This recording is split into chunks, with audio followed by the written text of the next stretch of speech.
Title is Predators Lurking in the Dark Web. Are you ready to counter evolving threats? This session is sponsored by Palo Alto Networks. Security Forum Knowledge Partner is Ernst & Young. And the keynote speaker is Vicky Ray. Vicky is a senior threat intelligence researcher in the Unit 42 Threat Intelligence team of Palo Alto Networks, where his focus of research is on tracking cybercrime and cyber espionage campaigns.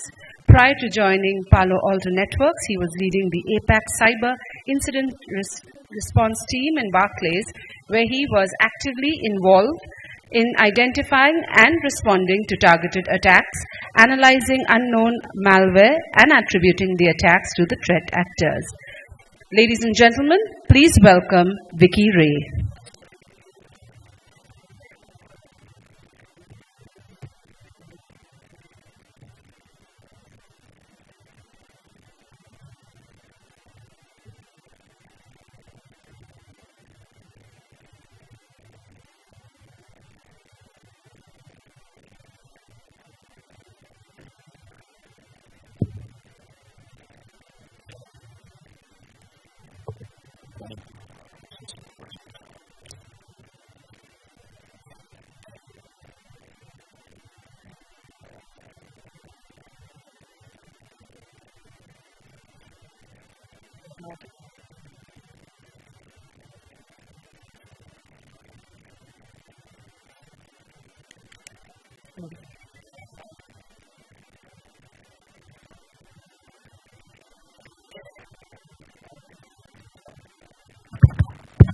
Okay, wow. Great. Thanks everyone for joining us for the last session. I'm sure the whole day was really eventful for everyone, and hopefully this one would be the same. My name is Vicky Ray. I work for Palo Alto Networks in the Unit 42 Threat Intelligence team. Firstly, it's a really big pleasure and honor to be here at ABPC event. It's always great to be back in India and especially in Calcutta. I've spent many years visiting my relatives here, so I've been really excited to visit Calcutta and speak to you all. Quickly, I won't be talking too much about my background, but just a quick highlight in terms of my background. I've been working in the security operations environment in intelligence for the past decade, a bit more than a decade, and my focus has been into attribution in terms of, the whole day we have been talking about products, solutions, processes. It's great, but a lot of time we don't really talk about attribution in terms of who is the people who are targeting. It's not computers. Computers are mechanisms to target everyone. It's basically people. It's people like us, but with a criminal mind to basically target.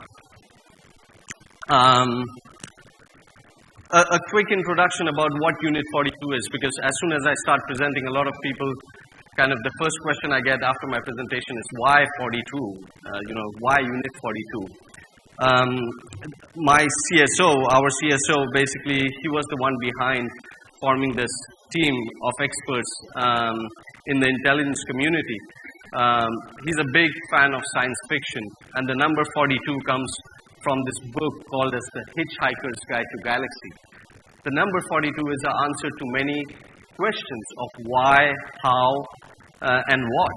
So this is the reason the number 42, and that is a task or responsibility we have to kind of uncover the attacks, new attacks, who are being targeted, whether it be espionage or cybercrime. All my career I've been focusing on basically these two areas in terms of espionage. If it is espionage, who is being targeted? Is it the government? Is it a corporate environment? And why? How are they doing it? What are the resources? So if you see, I've just highlighted here, the main motivation or responsibility of the team is to kind of figure out what are the motivations, what resources they have, what tactics the bad guys have. What tools are they using, right? And these questions are very difficult. Sometimes in your environment, when you're doing incident response, you have a SOC, maybe you are outsourcing that your security operations to a MSSP provider, managed service security service providers. But maybe they would just detect an attack and then kind of alert you that you have been targeted, or there was an attack on your web services or so and so technology. But very rarely would they tell you they were targeting, the main motive was information, or the main motive was crime, right? And it's very difficult to answer that. And basically, this is the responsibility of our team within Palo Alto Networks. We identify these attacks and we share it with everyone without any cost, right? We do not sell intelligence at all. Our revenue comes from our products, our solutions. But what we do, we provide it to everyone for free. Not only do we uncover these attacks, but we also develop tools which are published free of cost for all the operations guys, the security guys, intelligence guys, right? So we do it to work with the community, to support the community. So that is the main motive and objective of the team. So the first case I'm going to talk to you about today is, I'll be telling you a couple of stories, right? The first one would be espionage, and this is something which I uncovered end of last year, and I blogged about it. I published the report sometime earlier this year. This is relevant to India. The ambassador of India was targeted by a spear phishing email. Earlier some of the speakers, they spoke about phishing emails, how phishing is being used to target victims, to target all of us. A lot of times we will get these junk emails saying that, okay, this invoice is there, your parcel has arrived, and so forth. But those phishing emails are sent out to basically 100 people, 500 people, thousands of people in a single go, right? Some people fall for it. Some people are smart enough to understand, yeah, this is a phishing email. I'll just delete it, put it in the trash, or just ignore it. However, when it is a spear phishing attack, in terms of APT attacks or targeted attacks, if somebody really wants to target you, that person is only going to target one single person, and there has to be a motive, right? And if you see last year, this was the Christmas Eve. For us guys, for us intelligence guys, we do not, during the eventful seasons, we are more alert, because there are times, this was not anything related to Christmas, but what happened last year? There was a targeted email sent. Basically, the ambassador of India to Afghanistan was targeted on Christmas Eve, 24th of December 2015, right? And this is very, I can't really tell you why the date, but if you see or go back to see the records, our Prime Minister had visited Afghanistan just after a couple of days, very close to that date. And just to give you some background, and all of you, of course, know about it, is that Indian government have been supporting Afghanistan to build an infrastructure. India has been investing billions of dollars in building the infrastructure of Afghanistan. Now, of course, there are other countries nearby who are kind of interested to know what is India's next move, And what is the perfect person to target? It is the ambassador of India to Afghanistan, right? If they can spy on the ambassador, they would know what is India's next move, right? So let's see what kind of email did the ambassador get. Here you can see, I've just zoomed in, hopefully this is a bit clear. You can see the email looks like it came from the Ministry of Defense, right? It says it comes from Manohar Parrikar, right? Our defense minister. And the email is very well written, without any spelling kind of mistakes, which some of the speakers spoke about. We had some discussions on why it is so not well structured. But if you see this email, it looks so well written. It says, "It is my pleasure to express my appreciation and commending the ambassador on his great work for the past couple of years in building this relationship and his work," right? And if you see, the email comes from mp@mod.gov.in, which is a government email. But do you think it is real? It is not Manohar Parrikar. It looks like it. It really looks legitimate. So this is a spear phishing email. If somebody is targeting you with a spear phishing attack, he or she actually knows who you are, what kind of email you use, what infrastructure you use, and it makes it look very legitimate, right? So we cannot confirm if Mr. Parrikar opened the document, but during my hunting time, I found this email, and I kind of started dismantling the attachment. There was a document, because in the email it says, "I've attached this letter of recommendation." It's a document file, and once you open it, there will be some content kind of recommending the ambassador. But I knew this definitely had something malicious. Let's see what happened, right? Once the document is opened. So I started analyzing this, and if I'm saying, not it had happened, but if the ambassador would have opened that attachment, which is an RTF file, it actually had an exploit embedded within it. What would that file do? It would basically go to this particular website, newsumbrella.net, and downloaded an executable file, right? Once it downloads that executable file, it basically installs this executable, and this is not the main piece of malware. The objective of this executable is to download more malwares, right? At this point of time, I have no idea if the additional files are actually malwares, but I know that the whole idea or the objective of this file is to download further malwares. And I started analyzing this, right? And I figured this actually went to this IP address 46.166.165.254 and downloaded additional files.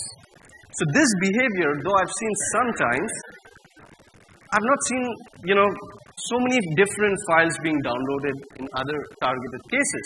So I was very curious. This was something new. At this point of time, I wasn't confirmed if this was new, but it looked like something new and unique. So I started analyzing all these files. There was an executable file which says Windows Security Service 2.exe and a couple of other DLL files. I won't go too much into the technical bits and bytes, but I just want to share that if I'm a terrorist and I want to travel from Calcutta to Delhi and I have a huge machine gun, right? If I take my machine gun and put it in my luggage, maybe I have a big golf bag, it can go inside that, and I put it under the scanner, of course, the scanners would catch it and I would be arrested. However, if my machine gun has the ability to break it into pieces, right? I take the front part, I break it up, and maybe break it into 10 to 15 pieces, and I put each and every piece in different luggages, and I scan it. Maybe I get a few more of my colleagues or friends to carry that luggage. The scanners will not detect that as a machine gun. It has chances to bypass, right?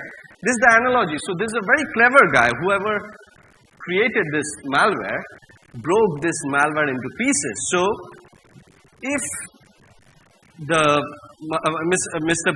Parrikar's machine, or whoever the victim would be, in this case, would have downloaded that malware, every piece would go one by one from the scanners, right? Maybe it is an anti-malware solution, whatever solution it would be.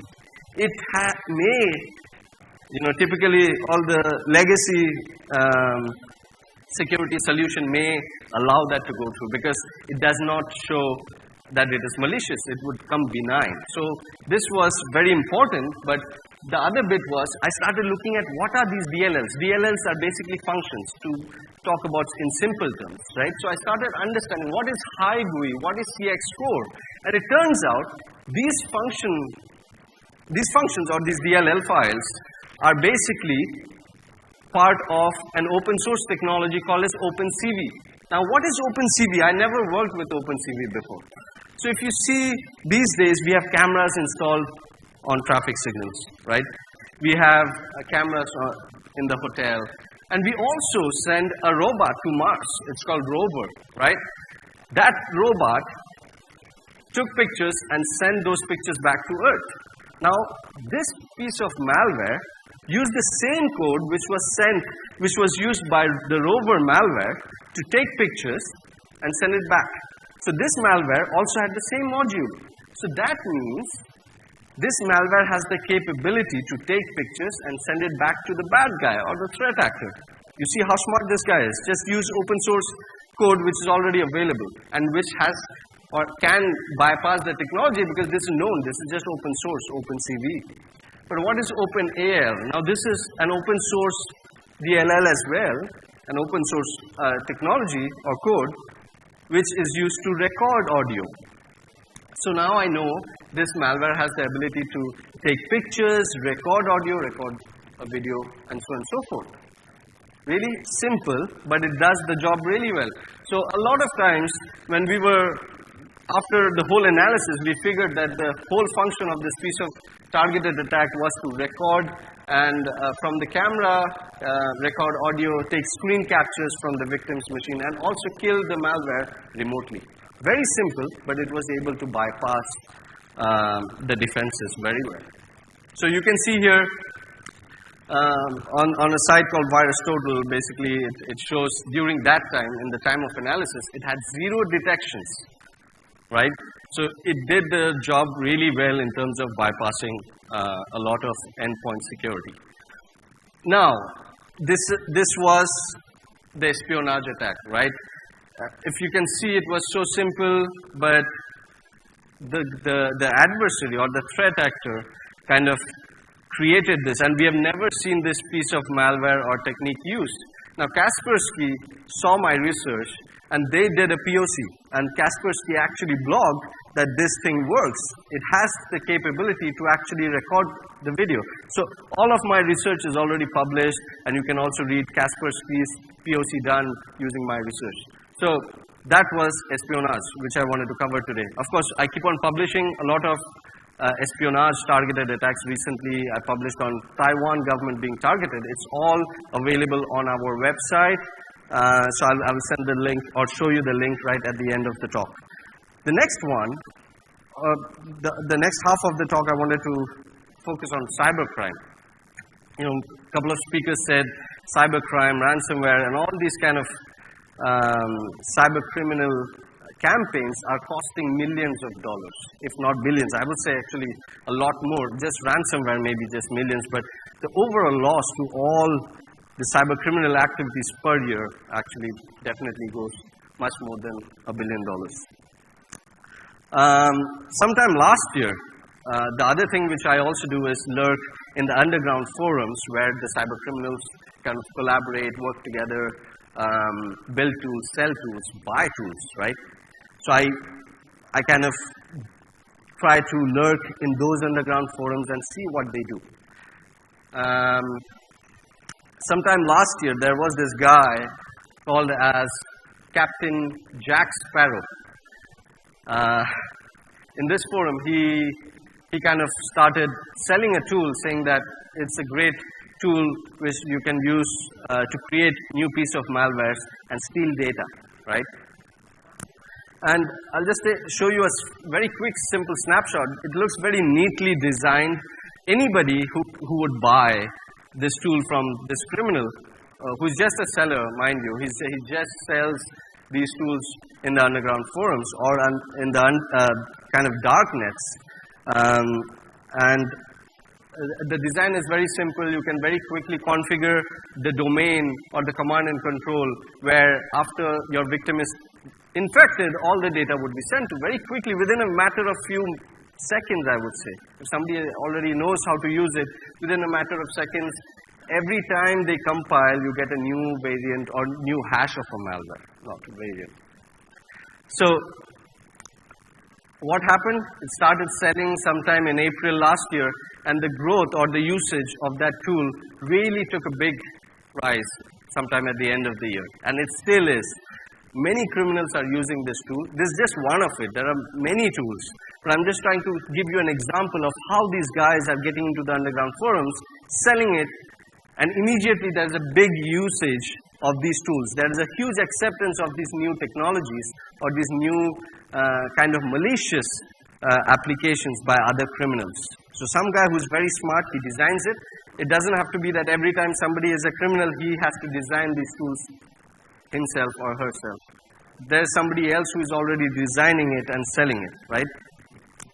So let's see where are the victims. The victims are global, to be honest. The victims are global, and the criminals are also global. A lot of cyber criminals are based out of Eastern Europe, but also a lot from Nigeria. I heard somebody mention about Nigeria earlier, and it's all those 419 campaigns like, would you help me transfer so much money? But Nigerians, mind you, they were doing it 5 years back about all the 419 campaigns, which were not very sophisticated. But those guys have gone away from 419 campaigns and are using sophisticated tools. They have developed their skill sets as well. They're not going to use the same campaign or the same methodology what they used 5 years back. I've been tracking some criminals 5 years or more, and those guys are really using sophisticated techniques now. I've recently, of course I can't get into some of the details, but I've put some people behind bars. Some of the criminals, I've been working with Interpol and some of the other international law enforcement firms. But that is something, but it's just one step at a time. Even a single guy behind bars is a big win. However, there is a lot of work to do, and I'll talk about that in a bit.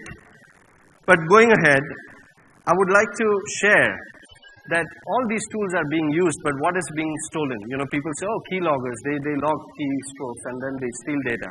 But until and unless you really see the real data, what is being stolen, we cannot comprehend what kind of data is being stolen.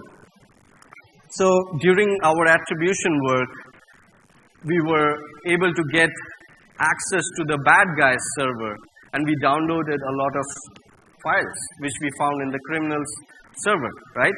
So the first thing you can see here, the malware was able to take snapshots, and it was all those snapshots and screenshots were sent to the command and control server managed by the cyber criminal. Here you can see this corporate firm is basically, looks like it's based in China.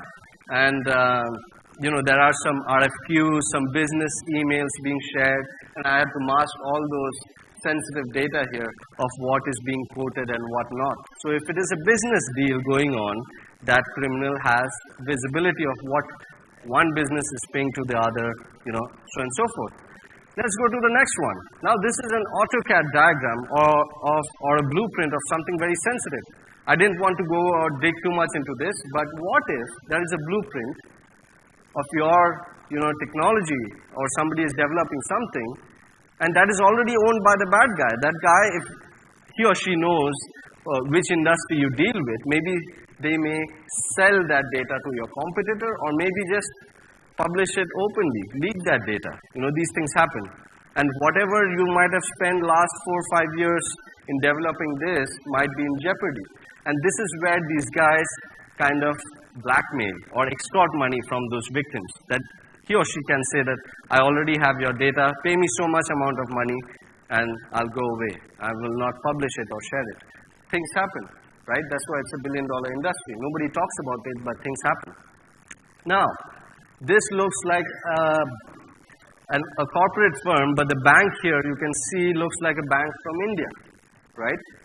So this is an organization which were targeted, and whoever was the victim had a corporate account. This was the corporate account, and the transactions of that particular corporate firm to other firm or whatever the business dealings are, that is also being stolen and sent to the bad guy. All this was captured from the cyber criminals command and control server. Again, I'll just quickly go through this, but these are all banking transactions. These are not banks being compromised, mind you. It's the victim, the corporate environment, where their banking accounts were compromised. You cannot say accounts, but you can see all the dealings, what's going on, right? This is very interesting. Every hotel I go to, whenever I travel, of course, they ask for my credit card, they ask for my passport, they scan my passport, they record my credit card details, and it's all on their system.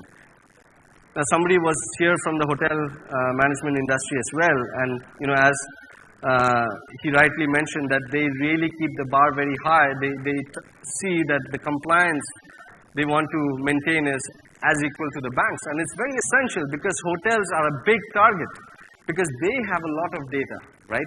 I go to a hotel, maybe if I'm here, and if I give my credit card, I can't deny that, no, you can't scan my credit card, you can't record the details. Everywhere you go, you have to give your credit card. The system records it. Your passport scans are taken, and it's recorded. Now here, this hotel was compromised, and this hotel had details of the credit card number, the CVV number, and even the address of the victim, right, whose detail was being recorded by the hotel. So if the hotel's systems are compromised, there's a lot of data, very sensitive and very profitable data which can be retrieved by the cyber criminal. So, because of the time, I'll quickly go through this. This was something which I discovered, or I was basically tracking these guys from sometime last year. There were some discussions going on these underground forums. But sometime in April this year, there was a lot of talk on this new rat, or, the people who started selling this, it's called Orcus, they started selling it as a remote access tool, right? Sounds legitimate, but it's not a remote access tool, but it's a Trojan, it is a malware. When I saw this, we knew that somebody are selling, and during the same time, within a few weeks, we started seeing a surge of a new piece of malware which we had not seen, right? And when I started correlating the features of what they are selling and what we are seeing, it was very much similar. And some of the attributes, it made me feel like I've seen this somewhere. Now, whatever I do, whenever I investigate cases, the criminals in the underground, I keep my own record, right? Now, something told me that I think I've seen it somewhere. So I went back in my notes and records, and I see that this is related to another discussion which was going on sometime last year. If you can see, let me zoom in. Okay. So here the date is October last year, and this guy, the name or the hacker handle which this guy uses in the forum is Sources, is from Star Wars, right? It's a mean-looking guy from Star Wars. So it is the alias this guy uses, and this guy published on the forum saying that I've just created a new tool. It is very unique. I need some feedback. And shall I publish it for free, or shall I, make it open source, or can I charge $5? And he sent a link. There was a link in the post to his tool, and I was able to access it as well because I was in the underground forum as well. And some of the people who are other criminals started responding. They are saying, oh, this is awesome, this is a great design, it looks awesome, you will make a lot of money. And some other guys are saying, you are saying make it open source or free, don't be a fool, don't be stupid, because the moment you make it open source or share it for free, some other criminal is going to take that, modify it a bit, and sell it. He's going to make it profitable. So one of the guys who has been in the underground forums for a long period of time, who has a lot of experience in the business side of things. This guy is technical who developed it, very smart, but he has no business sense. There's another guy who has really good business sense. He says, don't worry, hit me up, and I will help you. Let's see what we can do together. And after that, I never saw any discussion on that. So what happened was, usually these discussions are open in the forums. However, After that, I didn't see anything, so that means those guys were already in touch. They were doing something. I had no idea until April this year. When this guy actually created the tool, in October, the tool's name was Snorkel. What does Snorkel means? In English, it's snorkeling, right? Diving. But in German, it's Snorkel. So this is one indicator that this guy, whoever is the developer, is from Germany. Another thing which he made a mistake was, during that time, he actually published his real name, Vincent, the developer, on that tool, because he was just sharing it with his peer, underground folks. So, I'm running out of time, so I have just a few more minutes. Quickly, the architecture of this Orcus, it's very simple. Usually, when rats are developed and basically sold, the victim usually communicates directly with the cyber criminal. But here the case is, they had another server, Orcus server, which basically was an intermediary. So if I'm a criminal and I want to scale my environment, I want to give access to other cyber criminals of all the victims which I've compromised. So this helps. I won't go too much into the details.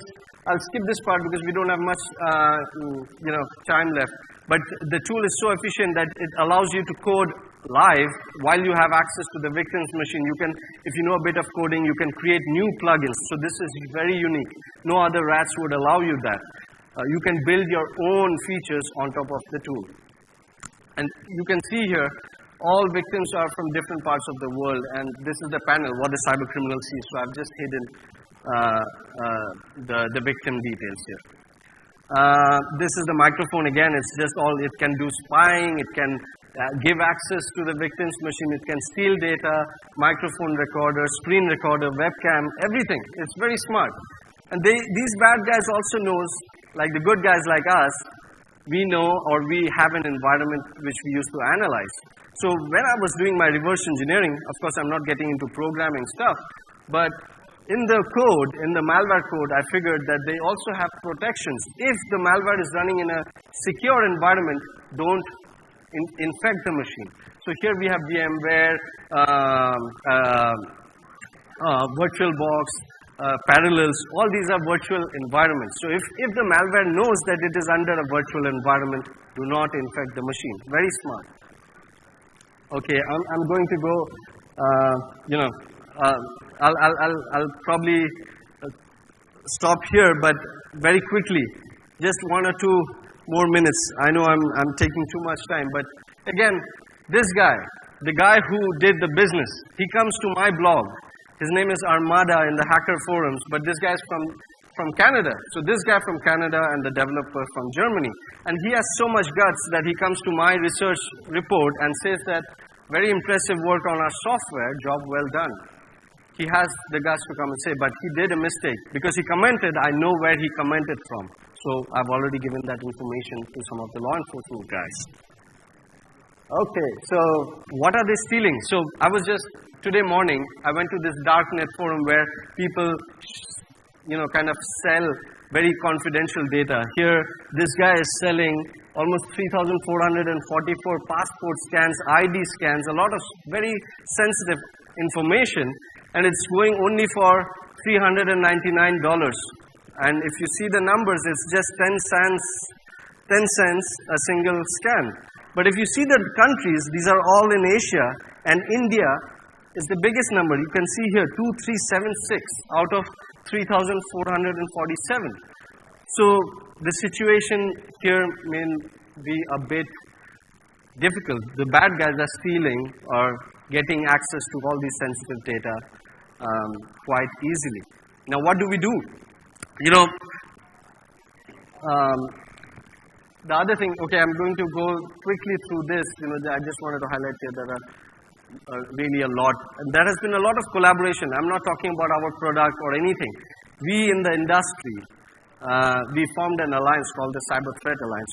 We share whatever intelligence we have with peers, among each other. We even share it with our competitors, other vendors. We formed this Palo Alto Networks, Fortinet, Symantec, McAfee, and we already have a dozen more in the alliance.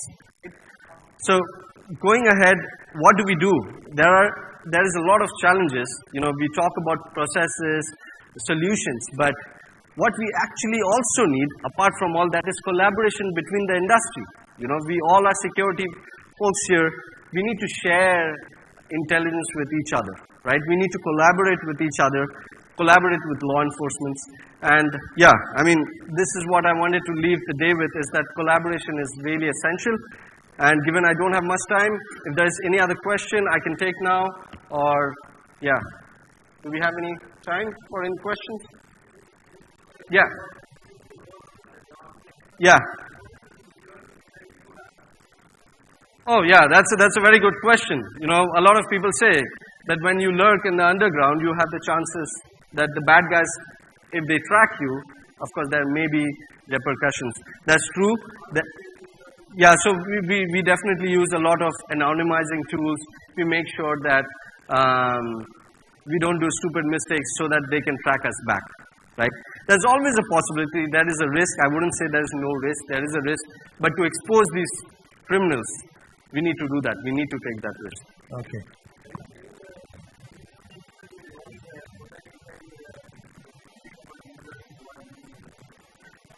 Oh yes. So this is the big reason for us to actually share all that. So whatever we work on, we publish it so that it creates that awareness that these people are there.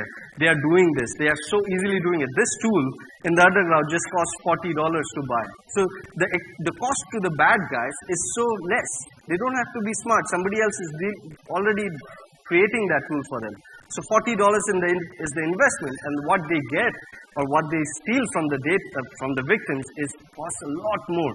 So this is our main objective, is that whatever we find, we share with the world, with our customers, and it's all for free. We create tools for free.